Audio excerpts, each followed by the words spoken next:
గత 5-6 నెలల నుంచి చంద్రబాబు గారి స్కిల్ డెవలప్మెంట్ కేసులో ఏదైతే క్వాష్ పిటిషన్ ఉందో దానికి సంబంధించి తీర్పు రిజర్వ్ చేయడం జరిగింది. దాదాపుగా 3 నెలల తర్వాత ఈ రోజైతే దానికి సంబంధించిన తీర్పు అయితే సుప్రీంకోర్టు ధర్మాసనం వెలువరించింది. అయితే ఇందులో ఒక సంచలన తీర్పుగానే చెప్పుకోవచ్చు. ఎందుకంటే 17A మీద దేశవ్యాప్తంగా కూడా చాలా ఆతృతతో ఎదురు చూస్తున్నారు. ఇది కేవలం చంద్రబాబు గారి కేసుతోనే కాదు, అనేక ఇతర కేసులతో కూడా ముడిపన్ను ఉన్న నేపథ్యంలో సుప్రీంకోర్టు ఎటువంటి తీర్పు ఇస్తుందని చెప్పి గత కొద్ది రోజులుగా దేశవ్యాప్తంగా ఎదురు చూస్తున్నారు. అయితే తాజాగా చంద్రబాబు గారికి సంబంధించిన 17Aకి సంబంధించి క్వాష్ పిటిషన్ విచారణ సందర్భంగా ఈ రోజైతే ఒక సంచలన తీర్పు అయితే రావడం జరిగింది. అయితే ద్విసభ్య ధర్మాసనం చంద్రబాబు గారి మీ పిల్లలు ఇంటర్మీడియట్ మరియు ఎంసెట్ చదువుతూ సబ్జెక్ట్స్ లో కన్ఫ్యూజ్ అవుతున్నారా? కాన్ఫిడెన్స్ లెవెల్ తక్కువగా ఉందా? రిపీటెడ్ మిస్టేక్స్ చేస్తున్నారా? అయితే మీకోసమే ఉంది Rise app. 1 lakh question bank, performance analysis, online classes by experts, ఇంకా మరెన్నో ఫీచర్స్ తో మీ ముందుకొచ్చింది Rise the perfect guide. Description లో ఉన్న లింకును ఉపయోగించి సబ్స్క్రైబ్ అవ్వండి. ఈ క్వాష్ పిటిషన్కి సంబంధించి విచారించడం జరిగింది.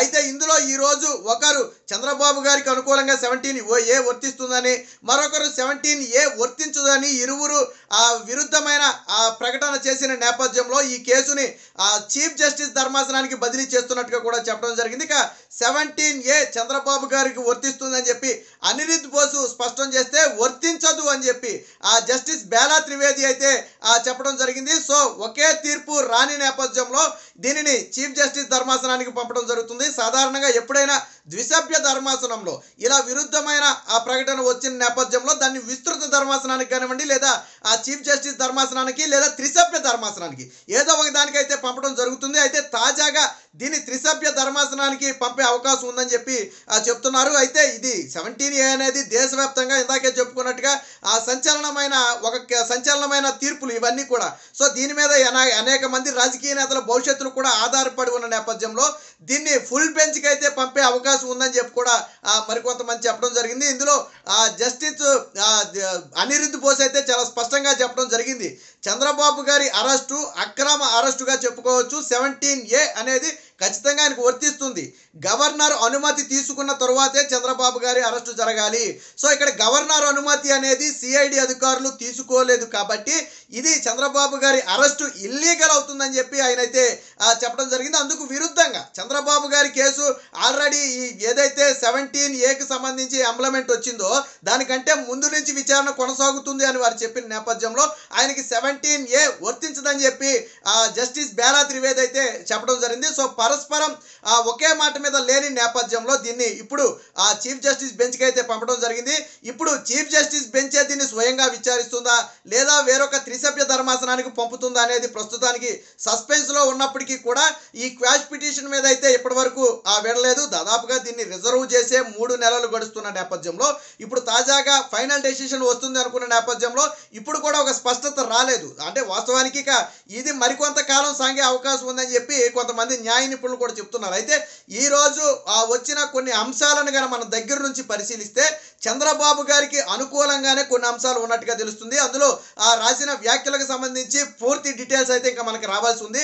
సో సుప్రీంకోర్టు యొక్క పూర్తి వివరణ ఏదైతే ఉందో దాన్ని చదివిన తర్వాత అందులో ఎటువంటి వ్యాఖ్యలు రాశారు, అనిరుద్ బోసు ఏమని వ్యాఖ్యానించారో, అలాగే జస్టిస్ బేలా త్రివేది ఏ విధంగా వ్యాఖ్యానించారని తెలియాలంటే ప్రస్తుతానికి మనకైతే దాని ఫుల్ డీటెయిల్స్ అయితే రావాల్సి ఉంది.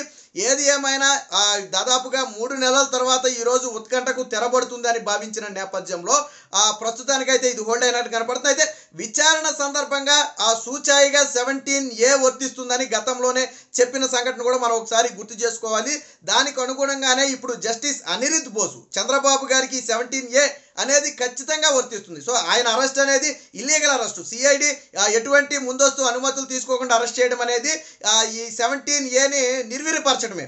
కాబట్టి ఖచ్చితంగా ఆయనకు వర్తిస్తుందని చెప్పి ఆయన దాదాపుగా క్వాష్ అవుతుంది అన్నట్టుగా, పిటిషన్ క్వాష్ అవుతుంది అన్నట్టుగా చెప్పడం జరిగింది. ఒకవేళ ఈయనతో గన జస్టిస్ బేలా త్రివేది గన ఏకీభవించుంటే దాదాపుగా ఈ కేసు అయితే ఇక్కడతో ముగిసిపోయేది. బట్ విభేదించిన నేపథ్యంలో ఇదైతే త్రిసభ్య ధర్మాసనానికి వెళ్ళడం జరిగింది. మరొకసారి 2 తెలుగు రాష్ట్రాల్లో కూడా ఈ 17Aకి సంబంధించి కానివ్వండి, చంద్రబాబు గారికి సంబంధించిన క్వాష్ పిటిషన్కి సంబంధించి కానివ్వండి, మరొకసారి తీవ్ర ఉత్కంఠ మొదలైందని చెప్పుకోవచ్చు. ఏది ఏమైనా ఒక చంద్రబాబు గారి కేసే కాదు, దేశంలోని అనేక ఇతర నేతల కేసులు కూడా ఈ 17A తీర్పు మీద ఆధారపడి ఉన్న నేపథ్యంలో ప్రస్తుతానికి ఇది విస్తృత ధర్మాసనానికి వెళ్ళే అవకాశం ఉందని చెప్పి చెబుతున్నారు. త్రిసభ్య ధర్మాసనానికి వెళ్ళినా లేదా ఫుల్ బెంచ్ అంటే విస్తృత ధర్మాసనానికి వెళ్ళినా ఫైనల్ డెసిషన్ మాత్రం త్వరలో రాబోతుంది. ఎందుకంటే ఐదుగురున్న ముగ్గురు ఉన్నప్పటికీ కూడా ముగ్గురుంటే ఇద్దరు అభిప్రాయాన్ని పరిగణలో తీసుకుంటారు. ఒకవేళ ఐదుగురున్న బెంచ్కి వెళ్ళినట్టయితే ముగ్గురు అభిప్రాయాల్ని ఒక పక్షంగా వస్తే దాన్ని పరిగణలో తీసుకోవడం జరుగుతుంది. బట్ ఇక్కడ విచారించింది ద్విసభ్య ధర్మాసనం కాబట్టి ఇరువురు చెరొక వాదన చేసిన నేపథ్యంలో ఈ తీర్పు ఎటువైపు కూడా వంగటానికి లేకుండా పోయింది. ఈ నేపథ్యంలోనే ఈ 17A మీద మరికొంతకాలం సస్పెన్స్ అయితే కొనసాగేటట్టు కనపడుతుంది. ఏది ఏమైనా చంద్రబాబు గారికి ఈ రోజుతో ఊరట వస్తుందని చెప్పి టీడీపీ శ్రేణులందరూ కూడా భావించారు. వారు కొంత నిరాశ చెందారు. అదే సమయంలో వారికి అనుకూలంగా వస్తుంది, సిఐడికి ఏపీ ప్రభుత్వానికి అనుకూలంగా వస్తుందని చెప్పి వైసీపీ ప్రభుత్వం కూడా గత కొద్ది రోజుల నుంచి భావిస్తూ వస్తుంది. వాళ్ళు కూడా చాలా పెద్ద లాయర్లను పెట్టి వాదించడం జరిగింది.